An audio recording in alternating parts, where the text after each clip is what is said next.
The morning sun painted the alien sky in shades of purple and gold as Hana stepped out of the landing shuttle.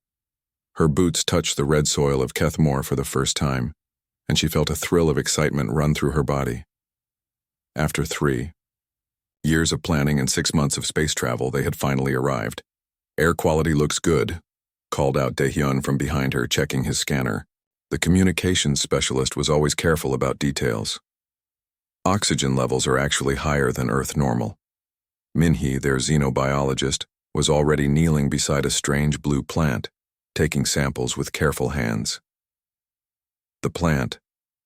"Life here is incredible," she said with wonder in her voice. "Look at these root systems, they're like nothing we've seen before." Jisoo, their security officer, stood with his weapon ready, but pointed down. His eyes swept the landscape, looking for any signs of danger. "Still no movement on the sensors," he reported. "But stay alert. We don't know what lives out there." Hana smiled at her team. These 3 had been with her through every step of the mission planning.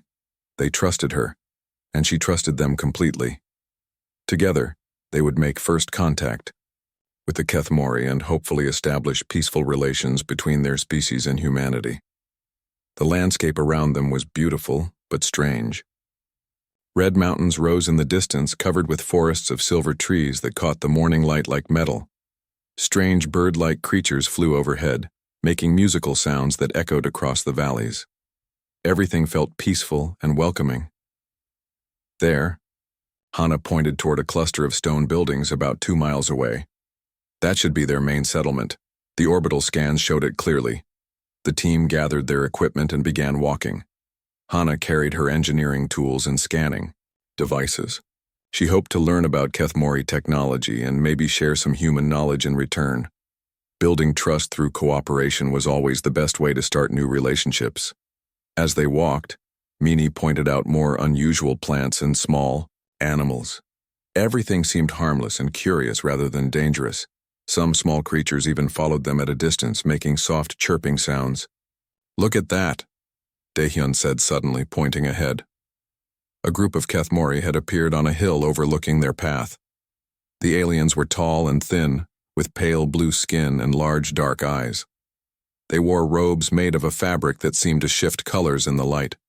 Most importantly, they didn't appear to be carrying weapons. One of the Kethmori raised his hand in what seemed like a greeting. Hana raised her hand in response, hoping the gesture meant the same thing to both species. The aliens approached slowly and carefully. The one in front wore more elaborate robes than the others, with silver patterns that caught the light. When he spoke, his voice was deep and musical. "Welcome, sky travelers," he said in surprisingly clear English. "I am Velthar, High Priest of the Sacred Temples. We have been watching your ship since it entered our sky." Hana stepped forward, trying to hide her amazement that he spoke their language. "I'm Hana, and this is my team. We come in peace, hoping to learn about your people and share knowledge." Velthar's large eyes seemed to study each of them carefully. "Knowledge is sacred to us," he said finally. "Come. Our people would like to meet the visitors from the stars." The Kethmori settlement was larger than it had appeared from a distance. Stone buildings rose in elegant spirals, connected by bridges that seemed to float in the air without support. Gardens of the strange blue plants grew everywhere, tended by Kethmori, who looked up with curiosity as the humans passed. "How do you know our language?" Hana asked as they walked. Velthar smiled, showing teeth that were slightly pointed but not threatening. "We have watched your people's broadcasts for many years. We learned your words from your own voices, carried across the stars." That explained a lot. Earth had been broadcasting radio and television signals into space for over a century. Any advanced civilization could have learned human languages from those signals. They were led to a large building at the center of the settlement. Inside, the walls were covered with beautiful carvings that seemed to tell stories. Other Kethmori waited inside, all wearing similar robes but in different colors. "Please sit." Velthar gestured to cushions arranged in a circle. "Tell us of your world and your people." For the next several hours, Hana and her team shared stories of Earth and humanity. They showed pictures of human cities, explained human technology, and described their hopes for peaceful contact between species. The Kethmori listened with great interest, asking many questions. In return, Velthar told them about Kethmori society. They were a deeply religious people who worshipped the ancient stone temples scattered across their world. These temples, they believed, were left by gods who had once walked among them. Our ancestors learned great wisdom from the gods, Velthar explained. We still follow their teachings and perform the sacred ceremonies they gave us. As the day went on, Hana found herself genuinely liking these people. They seemed peaceful, thoughtful, and eager to learn. When Velthar asked if she could help them improve some of their tools and machines, she agreed happily. Your people are skilled builders, she said, examining one of their water pumps. But I think I can show you a few improvements that might help. She spent time teaching several Kethmori engineers about human metallurgy and mechanical principles. They learned quickly and seemed genuinely grateful for the knowledge. Daehyun helped them improve their communication systems while Minhee shared information about agriculture and plant breeding. As evening approached, Velthar invited them to join a feast in their honor. The great hall filled with Kethmori, all eager to see the visitors from the stars. The food was strange but delicious, and the conversation was friendly and warm. Tomorrow, we will show you our greatest temple, Velthar promised as the evening wound down. It is our most sacred place, where we perform our most important ceremonies. Hana felt honored by the invitation. Everything was going better than she had hoped. The Kethmori seemed like ideal partners for peaceful cooperation between their species. But as she drank the last of her ceremonial wine, a strange dizziness began to cloud her thoughts. Across the table, she saw Daehyun's eyes growing heavy, and Minhee was swaying in her seat. Even Jisoo, always alert, seemed to be struggling to stay awake.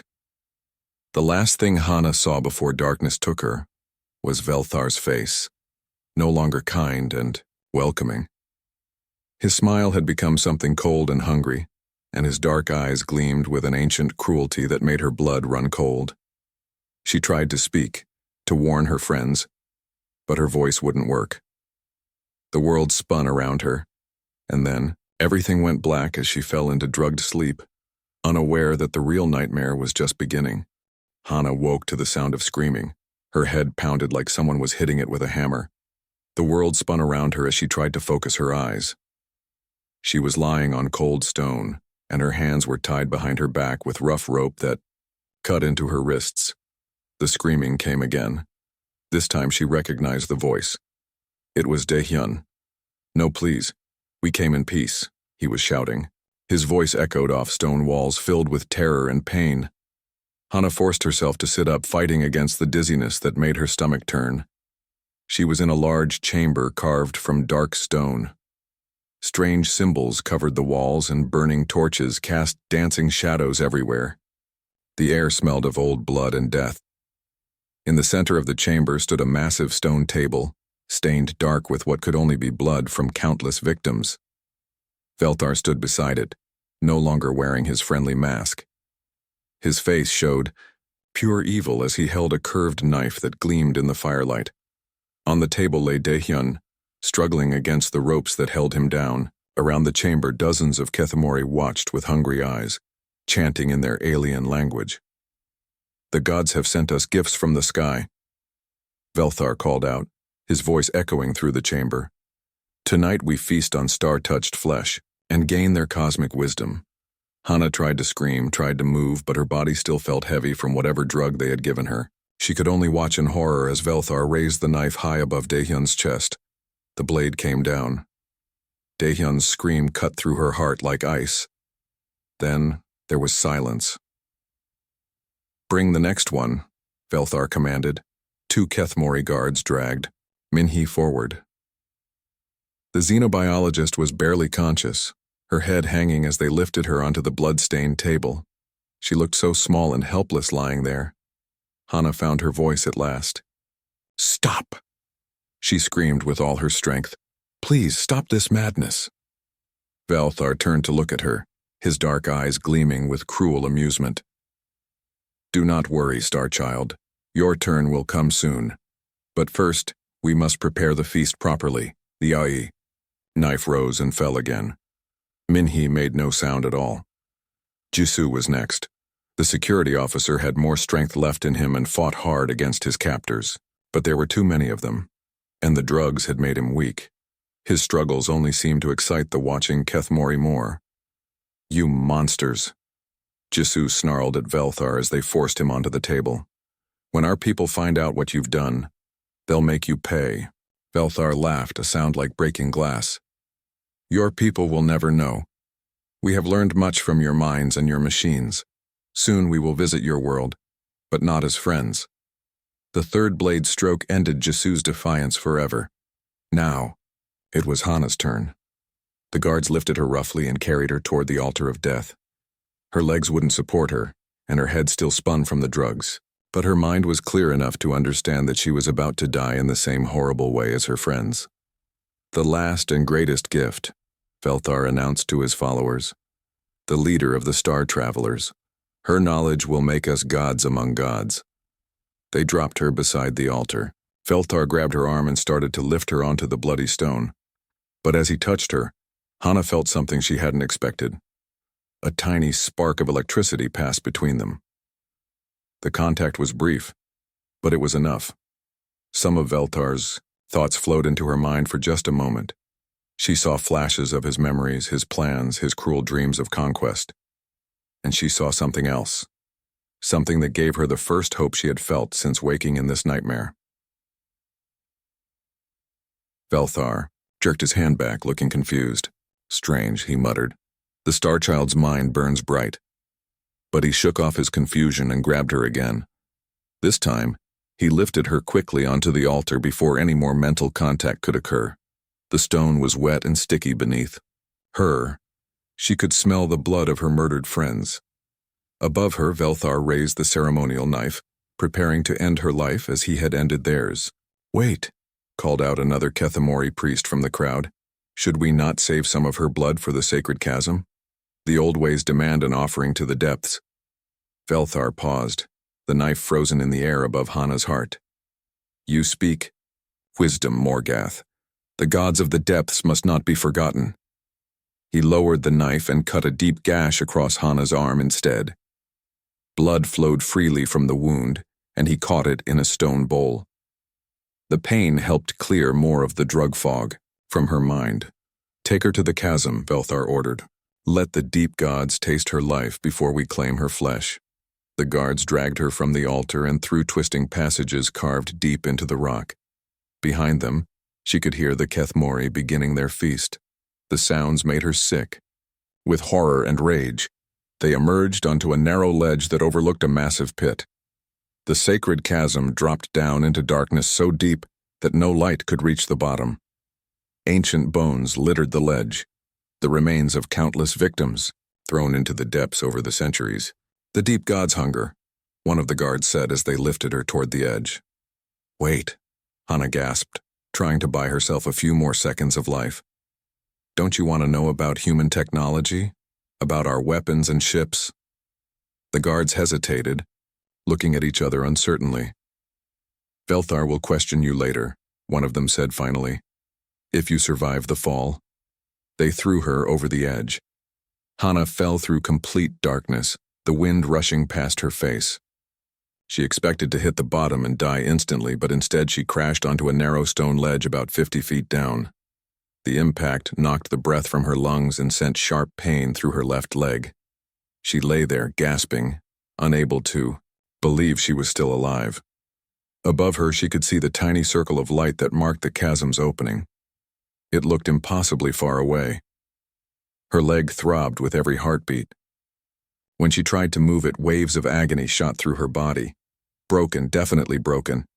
Her arm still bled from the ceremonial cut, and she could feel other injuries from the fall, but she was alive. Somehow, impossibly, she was alive. As her eyes adjusted to the darkness, she began to see that she wasn't alone in the depths. Hana's eyes slowly adjusted to the darkness of the chasm. What she saw first were the bones. Thousands upon thousands of white bones scattered across the rocky floor below her ledge. Some were clearly alien, but others looked disturbingly human-like. Then, she heard the breathing. It was deep and slow, like the sound a sleeping giant might make. The noise echoed from somewhere in the darkness ahead of her. Something very large was down there with her.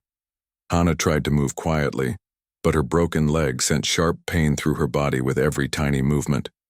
She bit her lip to keep from crying out. Whatever was breathing in the darkness, she did not want to wake it up. But as she shifted her weight, a small stone broke loose from the ledge and clattered down into the bone pile below.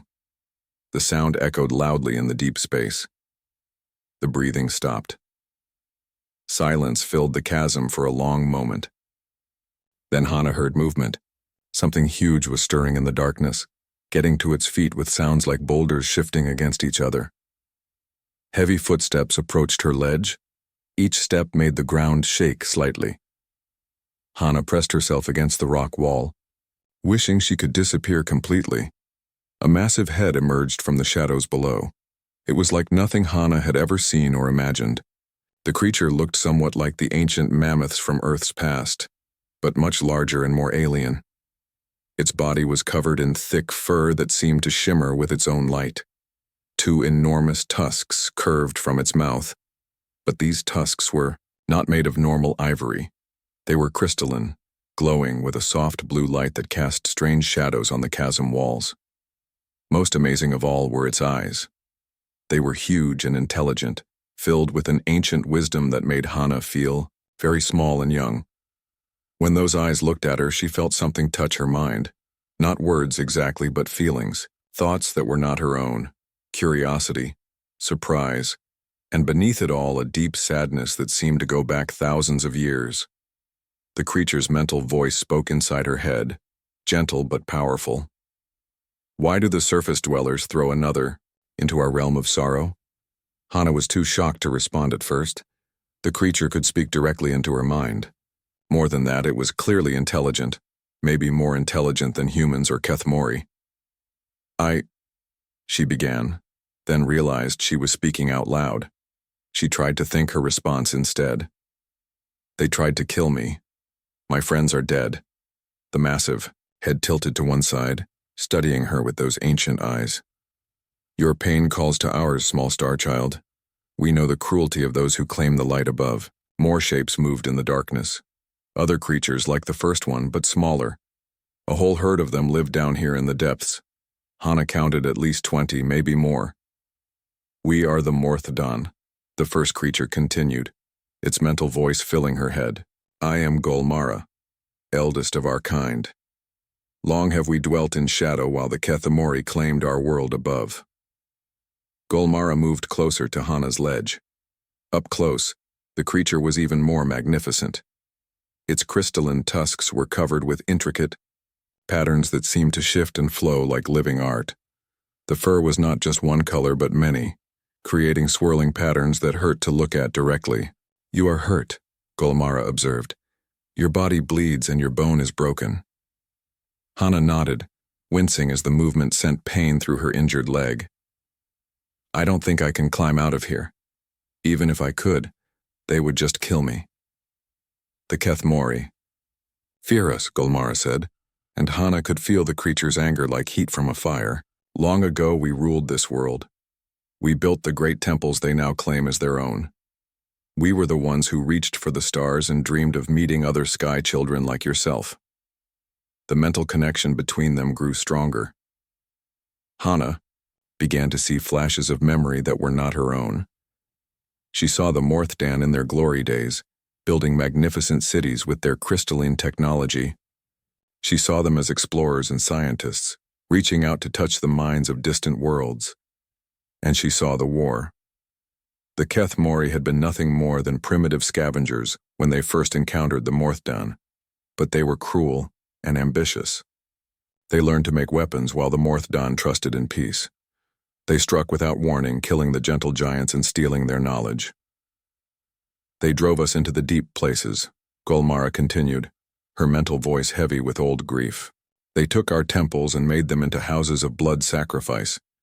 They told stories that made us into monsters so their children would not remember the truth. Hana felt her own anger growing as she shared the Morthdan's memories. The Kethmori were not just murderers, They were thieves who had stolen an entire civilization and then twisted its memory into lies.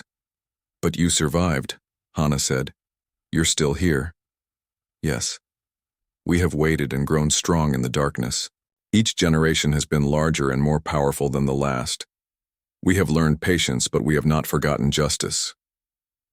Golimara extended her trunk toward Hana's ledge. The tip of it glowed with the same soft light as her tusks. When it touched Hana's injured leg, warmth flowed through the broken bone. We have healing arts the surface dwellers have forgotten, Golimara explained. But your body will need time to mend properly. Other Morthdon approached, bringing supplies that had been collected over the centuries. There were tools and weapons made from crystalline materials. There were also human devices, salvaged from other victims who had been thrown into the chasm over the years. So many of your kind have fallen into our realm, Golimara said sadly. We have tried to save them, but most were too badly injured or died from fear before we could help. Hana looked at the human technology scattered around the chasm floor. Some of it was very advanced, much more advanced than what her own team had carried. The Kethmori had been killing human explorers for a long time. They're using our technology, Hana realized.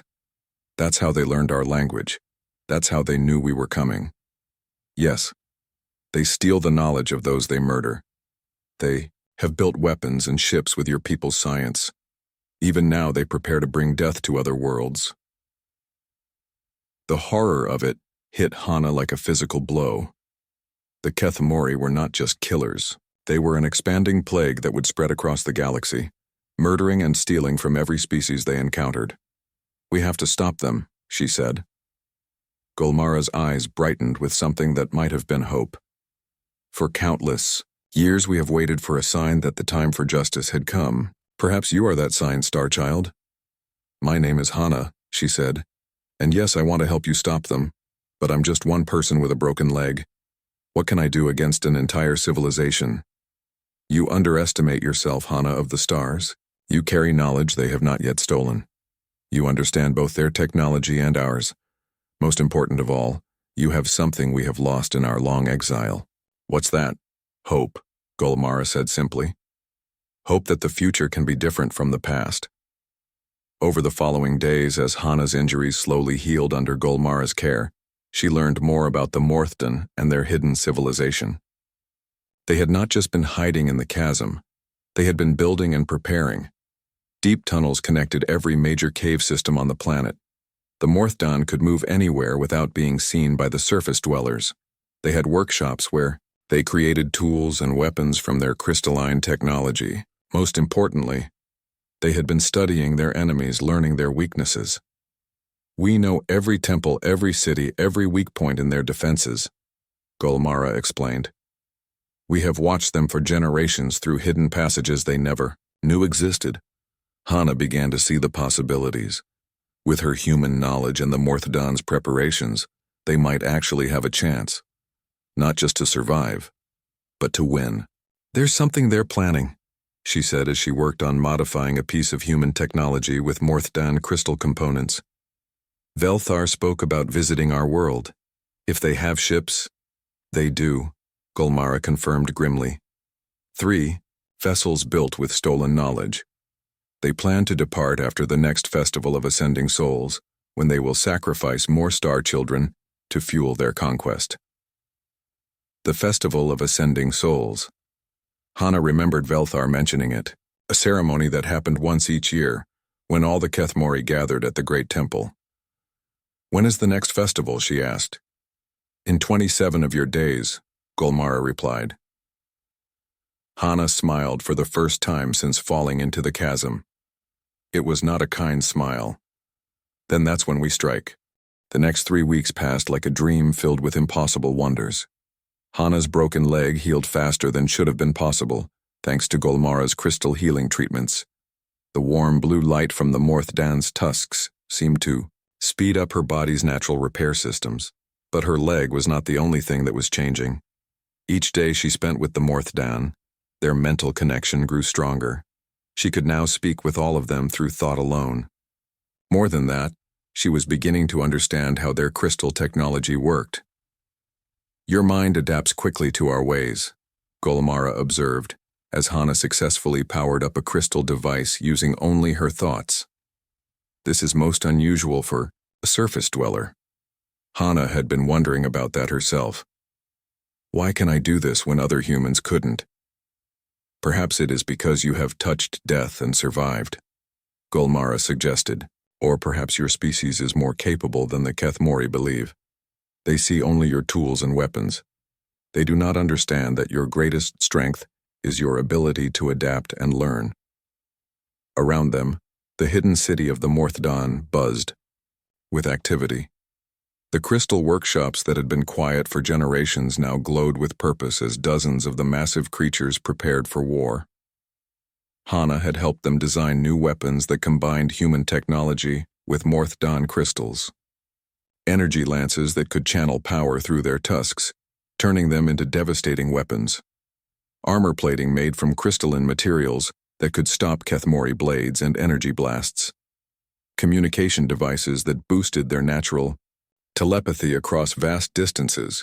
But the most important device was the one Hana was working on now. A jamming system that could disrupt all the stolen human technology the Kethmori used. If we can shut down their advanced weapons during the attack, they'll only have their primitive tools left, she explained to Bohyun, one of the younger Morthdan, who had shown great skill with electronics. Bohyun's mental voice was excited as he examined her work. Clever, Star Sister. They have grown dependent on stolen knowledge. Without it, they will be helpless as newborns. Star Sister. That was what the Morthdan had started calling her. It made her feel like she truly belonged to their family, something she had not felt since losing her human team. The hardest part of the preparation was not the technology, it was the coordination. Golimara had sent messages through the underground network to every Morthdan tribe on the planet. They were all coming, emerging from caves and hidden valleys where they had lived in secret for centuries. Hana stood with Golimara on a high ledge overlooking one of the main gathering chambers. Below them, hundreds of Morthdan filled the vast space. Some were as large as Golimara, ancient matriarchs who remembered the old days of glory. Others were younger, born in exile but raised on stories of their stolen homeland. I have never seen so many of our people in one place, Golimara said, her mental voice filled with wonder and sadness.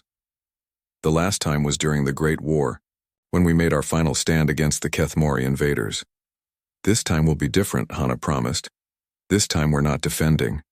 We're taking back what was stolen. She had been working with the tribal leaders, planning the attack down to the smallest detail.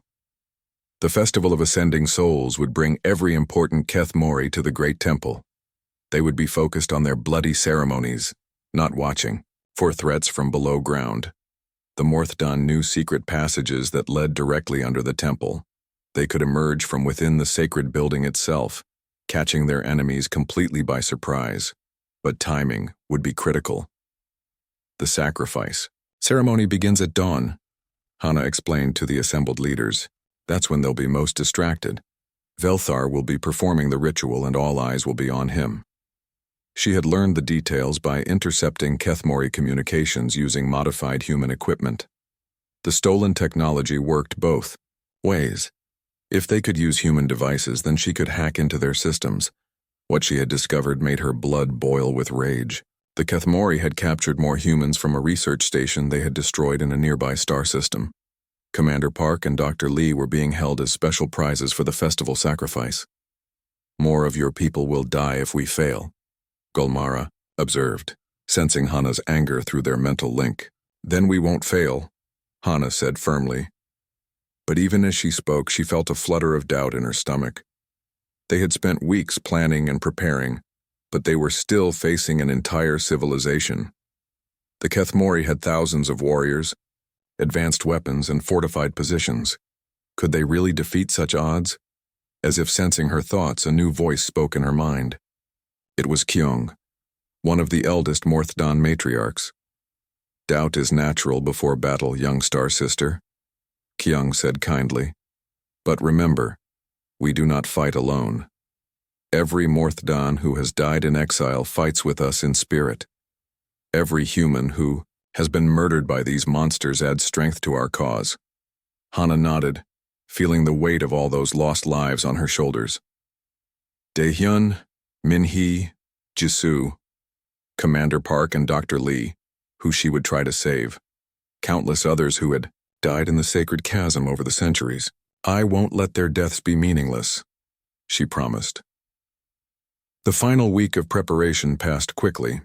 Hana worked almost without sleeping, fine-tuning weapons and communication systems. She taught the Morthdan how to use human technology, while they taught her combat techniques that utilized their massive size and crystal weapons. Most importantly, she learned to ride. Golamara had offered to carry her into battle, but riding a Morthdan was not like riding any earth animal. It required a complete mental connection, a sharing of thoughts and intentions that was more intimate than anything Hana had ever experienced. Do not try to control, Golamara instructed, as Hana practiced balancing on the great creature's back. We are partners in this dance of war.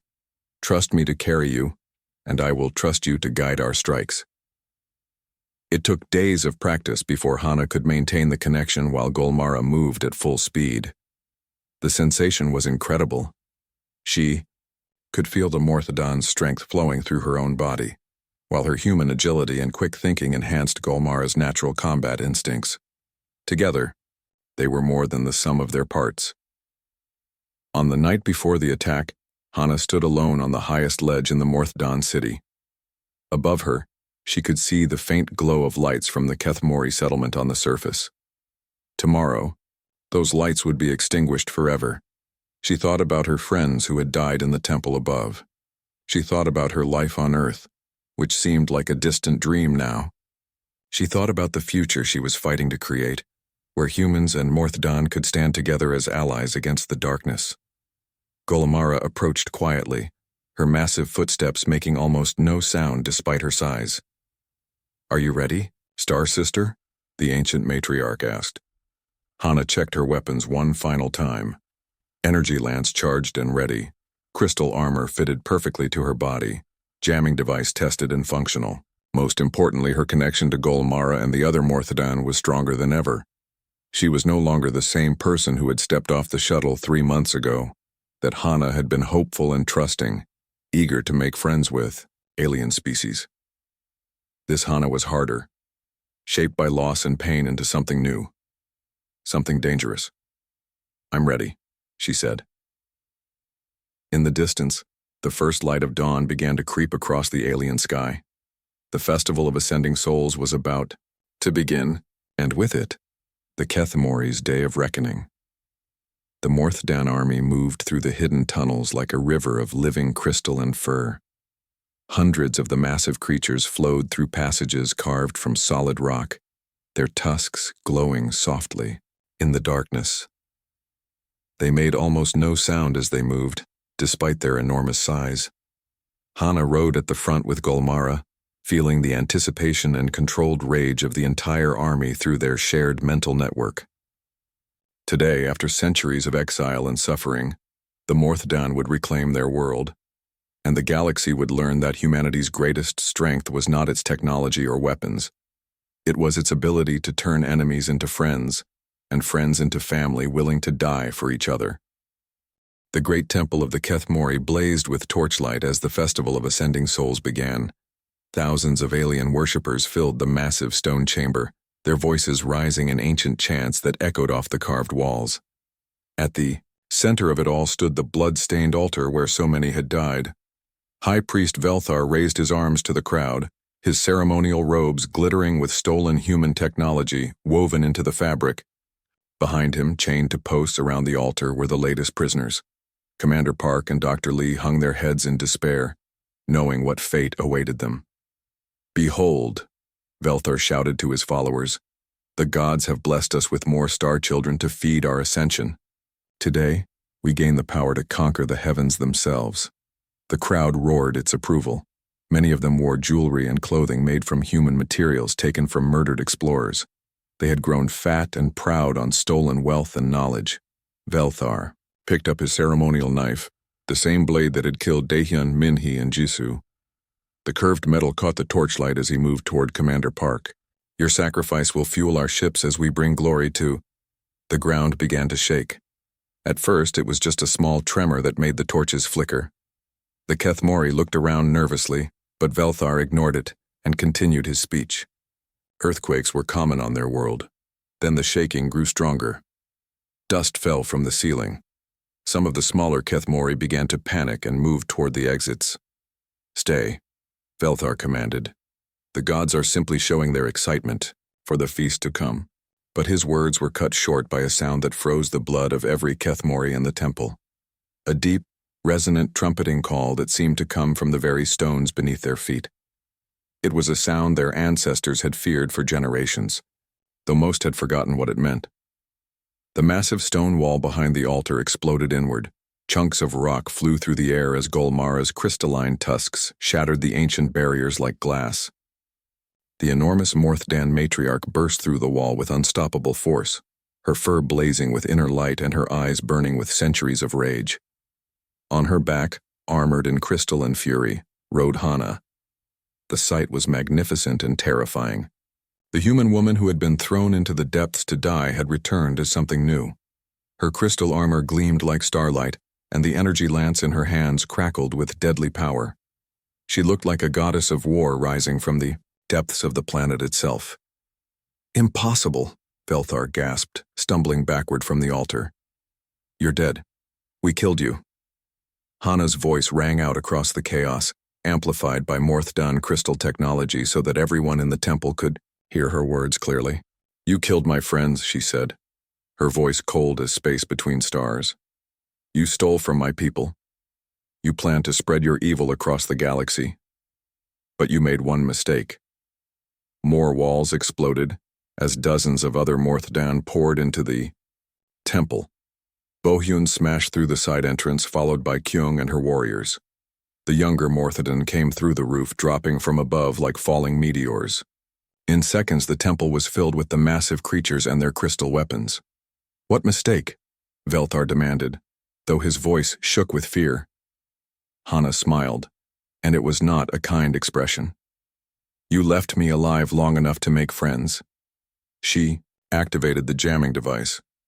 Every piece of stolen human technology in the temple went dead at once. Energy weapons shut down. Communication devices failed. Even the lights woven into Velthar's robes flickered and died. The Kethmori were suddenly left with nothing but their primitive weapons against creatures that outweighed them, 10 to 1.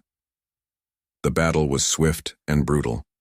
The Kethmori warriors tried to fight, but their simple blades could not pierce Morthdan crystal armor. Their spears broke against fur that had been hardened by generations of underground living. Their arrows bounced harmlessly off the massive creatures like raindrops. In return, the Morthdan's crystal-enhanced tusks cut through Kethmori defenses like they were paper. Energy blasts from their weapons turned stone barriers to dust. Most devastating of all was their coordinated telepathic assault. The Morthdan moved as one mind, anticipating each other's actions perfectly, while their enemies stumbled in confusion. Hana and Golmara carved through the temple like an unstoppable force. The energy lance in Hana's hand struck down any Kethmori who tried to block their path, while Golmara's tusks swept aside entire groups of enemies. Together, they fought toward the altar where the human prisoners were chained. Velthar tried to run, but there was nowhere to go. Every exit was blocked by angry Morthdan. He pressed himself against the altar, holding his ceremonial knife with shaking hands. "Stay back," he screamed at Hana as she approached. "I am chosen of the gods. I cannot be killed by lesser beings."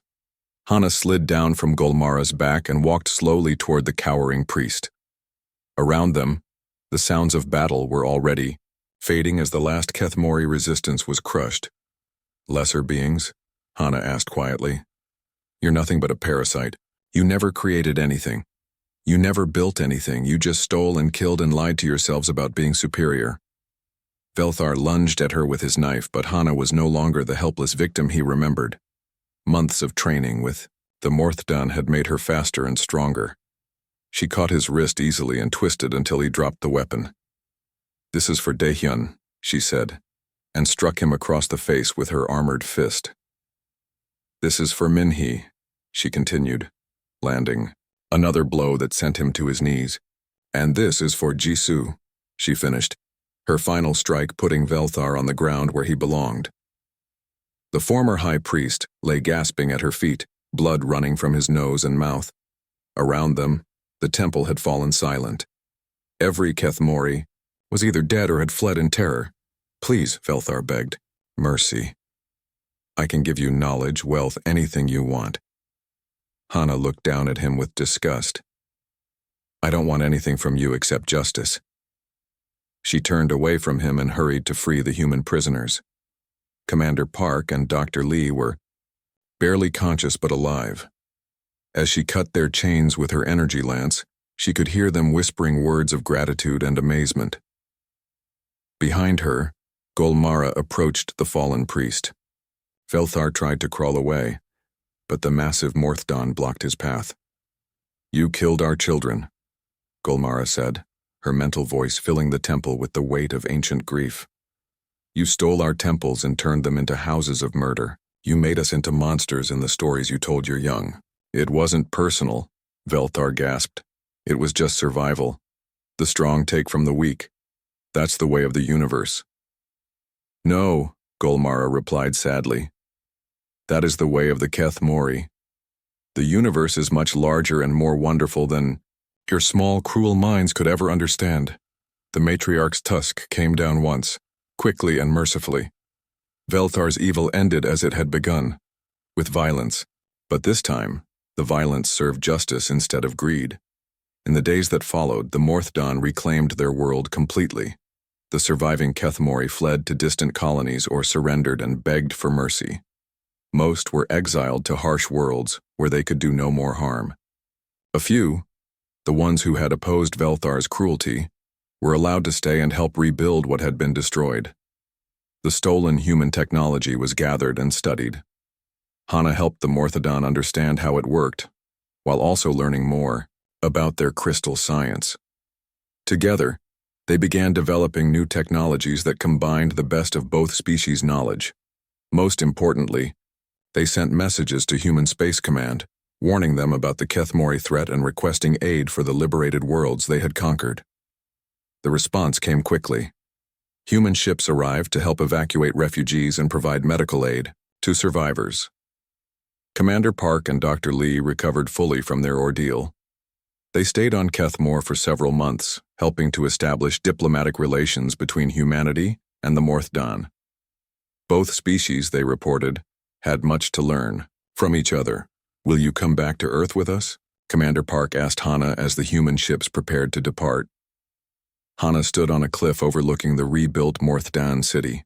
Crystal spires rose toward the sky, beautiful and peaceful. Below, human and Morthdon engineers worked together on new projects that would benefit both species. Beside her, Golmara waited patiently for her answer. This is my home now, Hana said finally. These are my people. I have work to do here.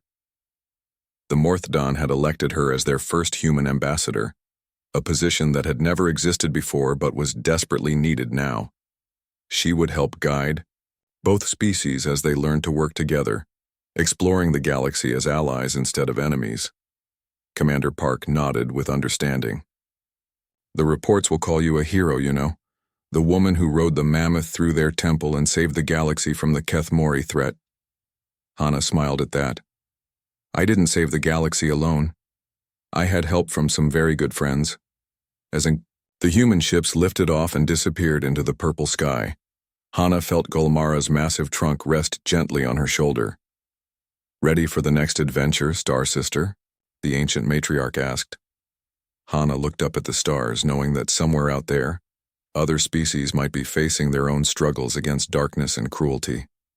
With the combined knowledge of humanity and the Morthdon, they could help. Always.